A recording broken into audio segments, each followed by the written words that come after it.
روز خیابان نسترن، تهران زمستان سردی را پشت سر می‌گذاشت. برف کم سابقه‌ای تمام شهر را سفید پوش کرده بود، با سکوت سنگینی بر کوچه‌ها حاکم بود. در یکی از کوچه‌های خلوت خیابان نسترن، دختری 16 ساله به نام مهسا به طرز مشکوکی ناپدید شده بود. مهسا دختری سرزنده و پرانرژی بود. او چند ماهی میشد که با پسری به نام آرش آشنا شده بود. پسری مرموز که بیشتر وقتش را در سایه‌ها می‌گذراند. دوستان مهسا می‌گفتند که رابطه‌شان پر از تنش بود، اما هیچ کس تصور نمی‌کرد این رابطه به یک تراژدی ختم شود. در شب حادثه، مهسا آخرین بار در حال ورود به یک خانه قدیمی و متروک دیده شد. خانه‌ای که گفته میشد محل دیدارهای مخفیانه او و آرش بود.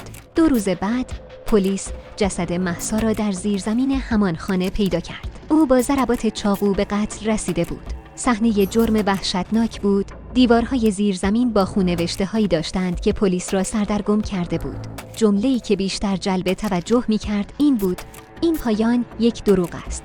آرش بلافاصله مظنون اصلی شد. او از شب حادثه ناپدید شده بود و هیچ کس از او خبری نداشت. پلیس با بررسی تلفن همراه مهسا متوجه شد که او و آرش در شب حادثه یک مشاجره شدید داشتند. مهسا تهدید کرده بود که راز بزرگی را فاش خواهد کرد. چند هفته بعد آرش دستگیر شد. او در ابتدا سکوت کرد، اما پس از بازجویی‌های مداوم حقیقتی وحشتناک را فاش کرد. آرش ادعا کرد که مهسا از راز تاریک او باخبر شده بود. او در گذشته مرتکب قتل دیگری شده بود و مهسا تهدید کرده بود که این موضوع را به پلیس گزارش خواهد داد. آرش در اعترافاتش گفت: او گفت که همه چیزم را نابود می‌کند.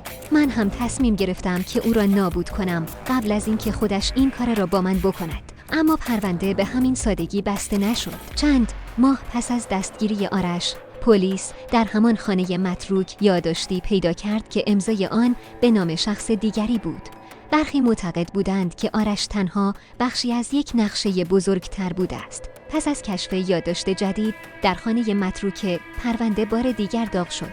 یادداشت کوتاه بود، اما حاوی پیامی عجیب. آرش فقط یک مهره بود. بازی تازه شروع شده است. کاراگاه صمدی که مسئول پرونده بود متوجه شد این پیام نمیتواند کار آرش باشد. دست خط، سبک نوشتن و حتی کاغذ یادداشت با هیچ کدام از مدارک قبلی همخوانی نداشت. او تصمیم گرفت خانه متروک را دوباره با دقت بیشتری بررسی کند.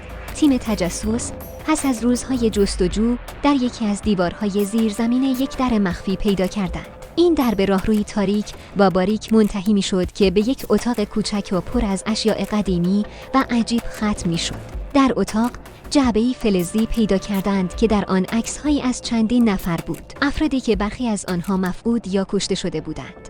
در میان عکس‌ها تصویر مهسا و حتی آرش نیز دیده می‌شد. پشت هر عکس یک تاریخ و یک علامت نوشته شده بود. کاراگاه صمدی به این نتیجه رسید که آرش بخشی از یک گروه خطرناک بوده است. این گروه به نظر می رسید افرادی را هدف قرار می داد که به نوعی با آنها دشمنی یا تضاد داشتند. اما چرا مهسا؟ چرا او هدف این بازی مرگبار قرار گرفته بود؟ یک شب، درست زمانی که صمدی در حال بررسی مدارک بود، پیام ناشناسی به گوشی او ارسال شد. پیام تنها یک جمله بود: تو به حقیقت نزدیکتر شده ای. مراقب باش. این پیام کاراگاه را به شدت نگران کرد، اما او مصمم‌تر شد. با بررسی پیام متوجه شد که فرستنده از یک منطقه دورافتاده در شمال تهران پیام داده است. صمدی به همراه تیمش به آن محل رفتند و در آنجا یک کلبه قدیمی پیدا کردند. در کلبه ردپای فعالیت‌های عجیب دیده می‌شد. دیوارها پر از نقشه‌ها و یادداشت‌هایی بود که نشان می‌داد این گروه از مدت‌ها پیش فعالیت می‌کردند. یک نام بارها و بارها روی دیوار تکرار شده بود: کوروش. تحقیقات بیشتر نشان داد که کوروش رهبر گروه بوده است. او فردی باهوش و بیرحم بود که از تکنیک‌های روانشناسی برای تحت کنترل درآوردن اعضای گروهش استفاده می‌کرد. آرش یکی از اعضای پایین رتبه بود که دستور قتل مهسا را از کوروش دریافت کرده بود. دلیل: مهسا به صورت تصادفی به اطلاعاتی دست یافته بود که نباید می‌دانست. اما کوروش کجا بود؟ چند ماه بعد صمدی یک جعبه کوچک دریافت کرد. داخل آن یک چاقو با دستگیره طلایی و یک یادداشت بود: تو برنده شدی، اما بازی ادامه دارد. آیا واقعاً پرونده تمام شده بود؟ یا اینکه صمدی وارد مرحله جدیدی از این بازی مرگبار شده بود؟